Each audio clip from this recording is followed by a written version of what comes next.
बहुत बहुत स्वागत है फिर से एक नया वीडियो एक नया इन्फॉर्मेशन के साथ में। इस वीडियो के माध्यम से आप लोग बीच हम बात करेंगे superstar actor and singer Yash Kumar Mishra का इनका एक न्यू पारिवारिक मूवी को, जो कि इस मूवी आप लोग बीच में भाई बहन का एक बेहतरीन प्यार दिखाया गया है। तो सारी इन्फॉर्मेशन हम बात करेंगे, कौन सा मूवी है, किस चैनल के माध्यम से, कहाँ पे आप लोग ट्रेलर का देख सकते हैं। उससे पहले आप सभी हमारे चैनल पर नए हैं तो चैनल को सब्सक्राइब कर ले, ताकि ऐसे न्यू न्यू इन्फॉर्मेशन का वीडियो आप लोग बीच में रोजाना हमेशा हम लाते रहते हैं। जो कि मूवी का नाम है लाखों में एक हमार भैया।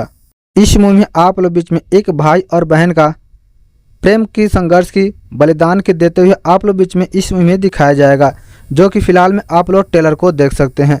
मुख्य कलाकार में कलाकारी कर रहे हैं यश कुमार मिश्रा। आप लोग बीच में इस मूवी में नजर आ जाएंगे एक अलग अंदाज के साथ में एक बेहतरीन कलाकारी करते हुए इस मूवी में आप लोग बीच में दिख जाएंगे। इस मूवी में संगीत दिए हैं साजन मिश्रा, गीत लिखे हैं प्यारेलाल यादव, राजेश मिश्रा एंड आशुतोष तिवारी जी। कथा एंड संवाद दिए हैं सुरेंद्र मिश्रा जी। पटकथा दिए हैं यश कुमार एंड सुरेंद्र मिश्रा जी। इस मूवी का निर्माण कर रहे हैं निधि मिश्रा एंड निर्देशन कर रहे हैं सुजीत वर्मा जी। निर्माण कर रहे हैं यश कुमार इंटरटेनमेंट के द्वारा इस मूवी को बनाया जा रहा है, जो कि आप लोग ट्रेलर को जाके आनंद ले सकते हैं यूट्यूब के माध्यम से। यश कुमार का बेहतरीन एक नए लुक के एक नए अंदाज के साथ में इस मूवी को आप लोग देख सकेंगे। फिलहाल में जाकर ट्रेलर को देख सकते हैं।